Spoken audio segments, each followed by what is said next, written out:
Hi there, folks, and welcome to Economic Observations. Today is the 21st of June. It is the first day of summer, and I hope you're all well. Time is flying by, and it has been a week since my last video. I have a full-time job, and life just gets in the way. This video is brought to you by the Tanzania School Foundation, a nonprofit near and dear to my heart. There are links in the description below should you like to learn more. Well, let's get started. A lot has happened in that week. Last week we saw the Dow plunge, stock market, cryptos, everything seemed to have bottomed out. Today the stock market rallied. Dow was up 614 points or something like that. And futures right now are down 184. Today is not a rally that is going to be sustained. The market still has a long way to go. Today it is just over 30,000, and if you look at the stock market back in February of 2020, pre-pandemic, it was just over 29,000. Stock market has a long way to go because it is going to go beneath that 29,000 point. Interest rates in February of 2020, 30-year fixed rate was 30.75%. Today, it is hitting 6%. Housing is up 34% from that February of 2020, with interest rates at just 3.75, and today they're almost 6%. Well, what does that tell you about the housing market? It only has one way to go. Sure, some people might say, well, jobs are paying more, and there's so much more money out there, and people can afford the houses. No, people cannot afford the houses, and the housing market is slowing down. You add the foreclosures to the mix, you add all the new builds that are going to be completed, and you get a disaster on the horizon. And the disaster is going to happen, as I said before, and I'm going to say it again, it is going to happen in all those cities that all those remote workers went to. Because you see, the Fed wants to increase unemployment. That is in their mandate. They do not want workers to have the upper hand in demanding salaries and in demanding whatever benefits that they get. Sign-on bonuses and all this. They want to put the companies back in control.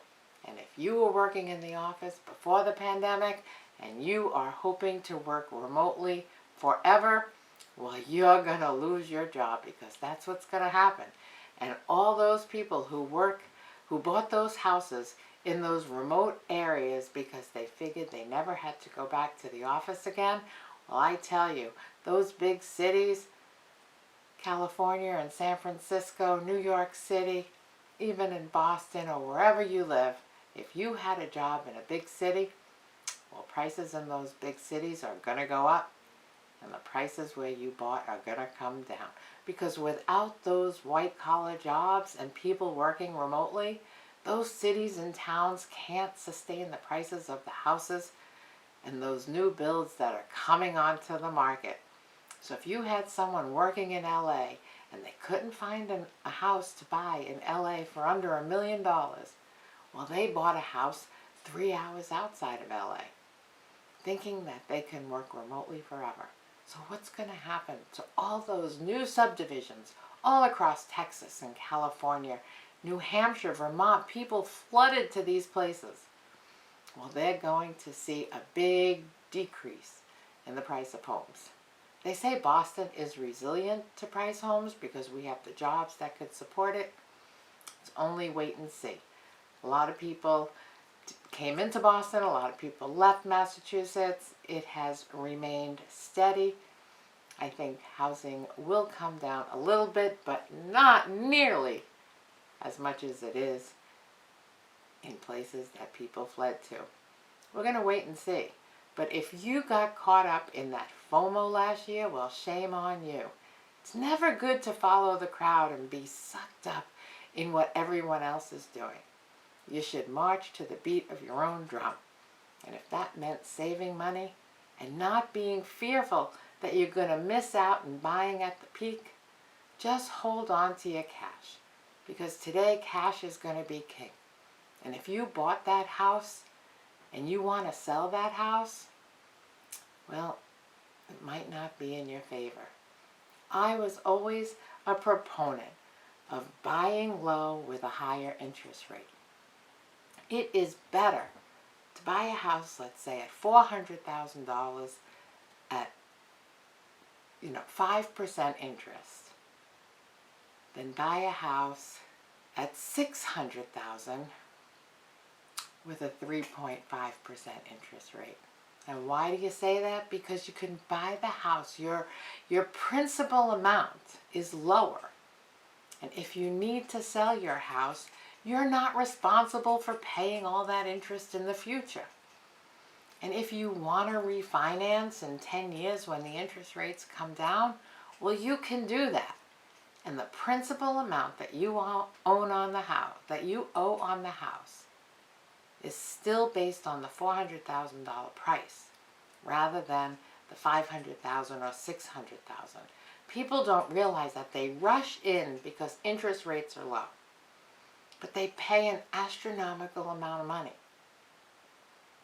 And sure, you might look at your monthly payments, but monthly payments are still being looked at, and people can't afford the houses today. And the prices are going to come down. There is going to be a great sale. You thought the 2008 bubble was bad? Housing prices went up 34%. And you know what? When the price of houses comes down, well, your assessment values on those houses are not going to come down. And it is going to be a huge win for municipalities all across America, because everyone had their real estate or property taxes raised last year based on the new value. So when the value of the house comes crashing down 25% in Boise, Idaho, maybe 30%, your taxes are still going to be based on the higher price. And just when you thought you had this sense of wealth, well, if you're living in your home, there is no wealth in your house until you sell it. It's just a bigger expense because the cities and towns are charging you more to live there. People don't think about that. Anyway, it's going on sale. And the Fed is committed to reducing or to increasing unemployment.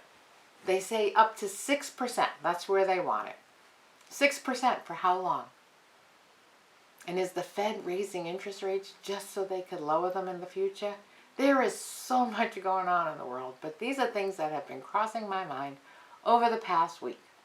Stock market, sure, it went up today, but that is a one-day anomaly as far as I'm concerned. Bitcoin's up too. It's not a time to buy.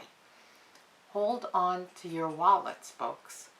Don't be afraid of missing out. Don't get sucked up in the FOMO. When the time is right, you will know.